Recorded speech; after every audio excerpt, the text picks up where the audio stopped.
We've still got more games for round 24 to discuss, and getting straight into the thick of the action, Victor, talking about Manchester United. They're enjoying themselves at the moment, but the question is, after beating City and Arsenal, they are overwhelming favorites to beat Fulham, according to the bookmakers. Do you see that happening? Actually, as soon as the game against Arsenal finished, my very first thought was they'll probably lose to Fulham now. And I didn't say that just to piss off the Man United friends that I was watching the game with. I've also backed Fulham in our prediction show for a double chance based on United's odds for the outright and a bit of a gut feeling. Fulham have been good lately. They've gotten some really big results. The win over Chelsea, the draw with Liverpool, an important win over Brighton, who are also trying, like Fulham, to position themselves for a push for Europe. I think Fulham will be desperate to keep this going, and they will get a result here. Fair enough. And over to you, Max. Can Aston Villa make it back-to-back wins in their title bid with a win over Brentford? I mean, they have to, at least looking at the form. Yeah, they lost against Everton last time out at home, but before that they had 11-game win streak at home, and in the same time Brentford lost five out of last 7 on the road. So just looking at the form for both teams at home and road, it feels like Aston Villa heavy favorites. And also I expect them to rotate in Europa League today.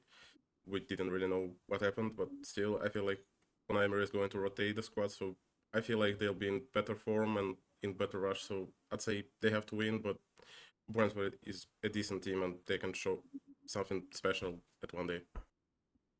Fair enough. And back to you, Victor. Based on form, Crystal Palace are easily one of the worst teams in the Premier League right now, based on current form. But the question is, will Nottingham Forest be able to capitalize on this poor form and record a win against Palace? I mean, I think even Macclesfield could capitalize on Palace's current form right now. Oh, wait, that happened, right? Yeah, Forest have not been very good, but there is such a sense of doom and gloom around Palace right now that I think they could lose even if they played against Forests under 18 or something. It's a proper shame to see a team get dismembered like that. I think a win for Forest is definitely possible here, and they really need to give it their all to put a bit more daylight between themselves and West Ham. Interesting. And just to the final note, Max, after a surprise defeat to West Ham last time out, can Sunderland get a win against Burnley? I mean, they've always been decent at home. They're unbeaten like 12 games in a row, while Burnley lost 10 out of last 13 on the road, winning only 1, and they're just terrible, almost as terrible as Wolves are at the moment. And it feels like even if Sunderland played on the road against Burnley, I still would expect them to win, but at home, I'm surely leaning towards Sunderland.